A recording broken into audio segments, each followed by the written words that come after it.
just a little bit.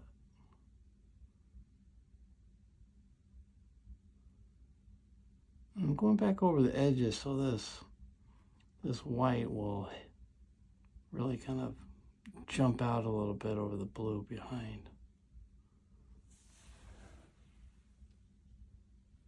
Mix the white with some gray. Go over here a little bit.